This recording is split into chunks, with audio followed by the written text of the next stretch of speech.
I have to say, I get an enormous amount of pleasure from driving this big old land yacht.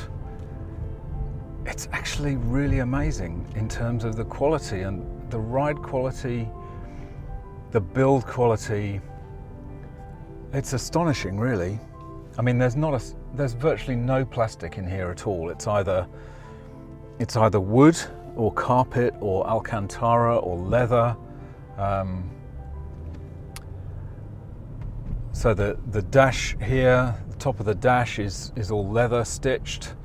The center of the steering wheel boss is also stitched leather. The bottom of the doors have kind of a carpet finish to them. Doors are all clad in leather. There's a little bit of plastic here, I think. That's about it. Alcantara headlining, interior. Just astonishing quality. Yeah, amazing level of equipment. And I think this car, when it was new in Australia in 2002, was about $280,000, which is an astronomical amount of money in 2002. I'll leave it for someone else to work out what the equivalent of that would be in 2017. Probably well into the 300s, but I purchased it for $31,000. So basically, probably less than 10% of its grossed up value as it would, its 2017 value, basically. 10%. Amazing. And it's done literally nothing. It's done 55,000 kilometers, because we work in, obviously, in kilometers in Australia, so which is probably fewer than, well, around 30,000 miles. 30,000 miles. I mean, it basically it's only just run in. You could easily anticipate a vehicle like this to cover a couple of 100,000 miles without any trouble,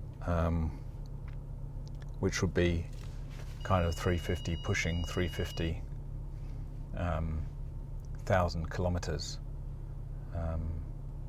Literally done a seventh of its lifespan.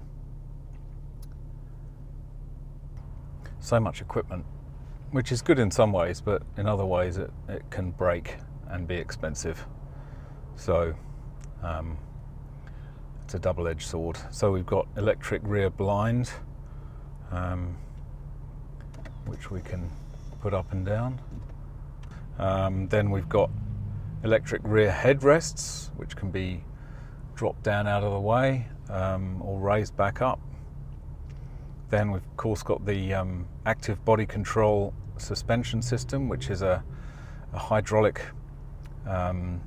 struts system which monitors body position, body roll, and adjusts the stiffness of the strut accordingly to keep the body level in cornering. That's a fairly expensive item if it decides to go wrong.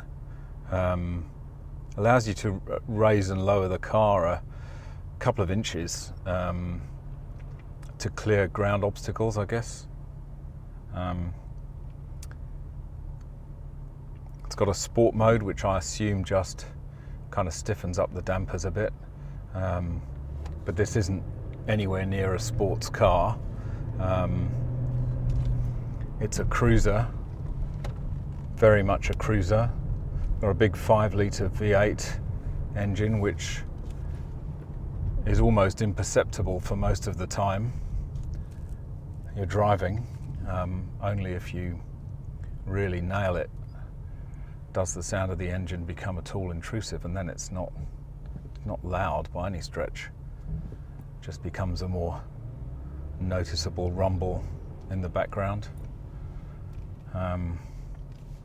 Yeah, so much equipment. There's cruise control naturally. This one doesn't have the radar version. There was a radar version of the cruise control for this car, but this particular model doesn't have it. But it does have a regular cruise control, and it also has a speed limiter, which is something I remember from my SLK years ago, which is a device connected to the throttle, which actually just cuts the gas when you exceed a certain speed. It's a very effective system. If you set it to 80, there's no way you're going over 80. It will just cut the throttle, and you can press the throttle all the way to the floor and you won't go over 80. Very good system. And there's a system of LEDs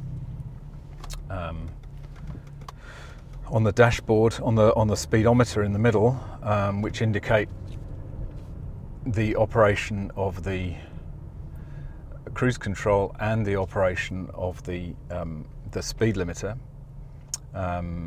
Quite a clever system, which allows you to see the cruise control speed set, and also the limit speed set, using a ring of white LEDs around the speedometer.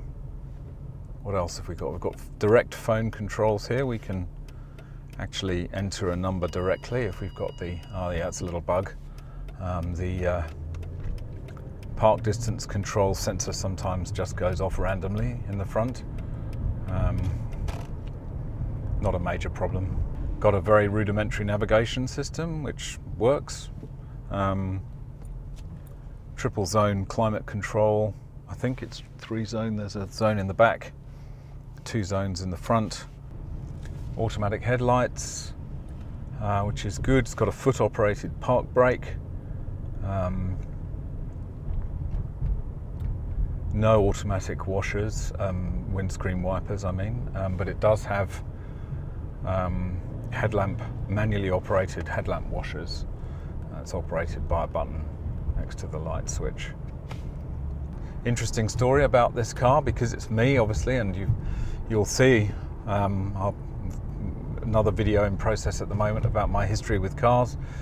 Because it's me, my Maserati failed on the first day I had it, and this car actually failed within 10 minutes of collecting it. A week or so ago, I went over to the dealer in Marrickville. Was beautiful, I was very happy with it, drove it away, and within 10 minutes it literally just stopped in the middle of the road. Engine stopped, couldn't move it anywhere, had cars piling up behind me. It was turning over, but it wasn't firing, wasn't starting. Fortunately, if you want to call anything about that fortunate, but fortunately I was on an uphill slope.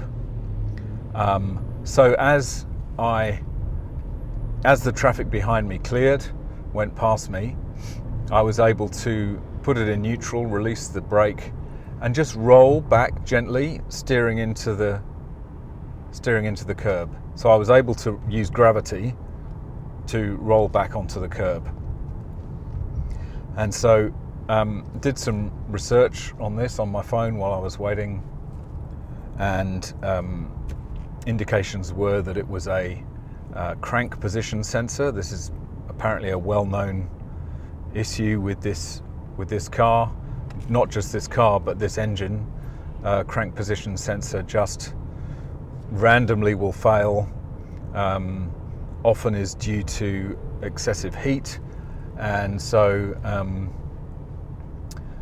we were instructed to pour a couple of bottles of water down the back of the engine to cool off the crank position sensor, let the engine cool a bit as well, and 10 minutes later it started again. So we were able to drive it to the workshop and get that crank position sensor replaced. But yeah, that just kind of about fits for me. That's typical. First day of ownership, the thing breaks. But that's okay. I'm cool with it.